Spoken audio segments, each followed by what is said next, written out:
So one day, this woman, Karen, she's at the gym, and she meets this other woman. And Karen thinks this other woman is fine, and she immediately falls in love with her. Here's the problem. Karen is already married to this guy, James Kraig. Not only that, they have like 3 kids together, so it would be really hard for her to just leave. So instead of leaving James Kraig, Karen just starts going to the gym a lot more, where she regularly sees this other woman. Now the other woman, her name's Sunny, and Sunny's a personal trainer at that gym. So then Karen becomes a personal trainer as well. And now Karen and Sunny are together all the time. And eventually, they hit it off romantically.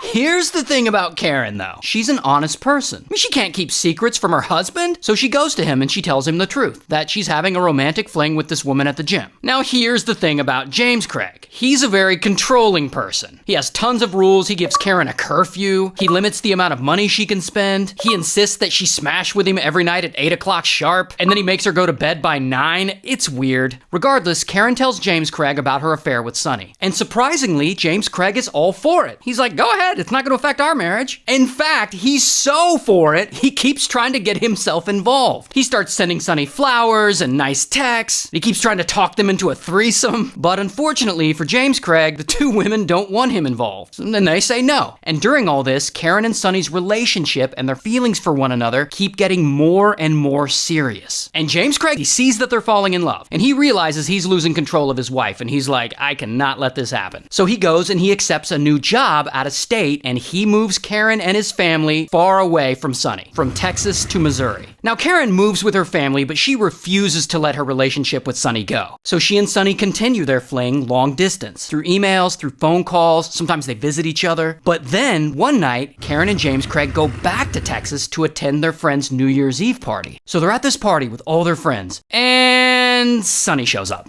and things are about to get crazy. Now, I imagine at this point, everyone's a little drunk, and Karen and Sunny, they start openly flirting and making physical contact in front of everyone. And eventually they wander off and some people at the party catch them kissing. And James Kraig finds out about this and he is pissed and he's embarrassed and he's humiliated, and they get into a huge fight, which I guess sort of devolves into a shoving match, and all their friends are standing around like, awkward. So then James Kraig feels like he has no other choice. He gives Karen an ultimatum. It's either Sunny or me. So then a few weeks later, Karen files for divorce. And this is where James Kraig starts losing his mind. His behavior gets all erratic. At one point, he commits battery on Karen and gets arrested. So Karen's like, F this, and she takes the kids and she moves out. And then James Kraig becomes obsessed with her. He starts stalking her a little bit and spying on her. At one point, he takes the air out of her tires and installs spyware on her home computer. In fact, he becomes so obsessed with Karen, he starts looking at old family photo albums during work. And he eventually gets fired. And with no job and no family, at 46 years old, he embarrassingly has to move back to Kansas and live with his parents. Then, sometime later, Thanksgiving rolls around. And that evening, Karen and the kids are at their grandmother's house, which is also in Kansas, about an hour away from where Kraig and his parents live. So Karen, the 3 kids, and the grandmother are in the house. And then suddenly, boom, Kraig busts in through the back door, and he's carrying a rifle. And Karen is there in the kitchen with their 10-year-old son, Sean, and they are scared out of their minds. So then James Kraig, he picks up the rifle,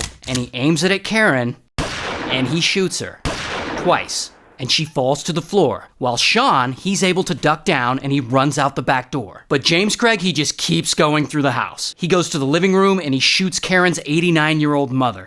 And then he shoots his own 18-year-old daughter. And then finally, he goes upstairs and he shoots his other daughter. She's 16. Meanwhile, 10-year-old Sean, he runs to a neighbor's house and he has them call police. The next morning, police find James Kraig and they arrest him. Here's his mugshot. So he goes to trial and he's found guilty of capital murder, and he's sentenced not to life, but to death. And to this day, he's still alive, but he's on death row. And this all happened in Missouri, so shout out to Missouri.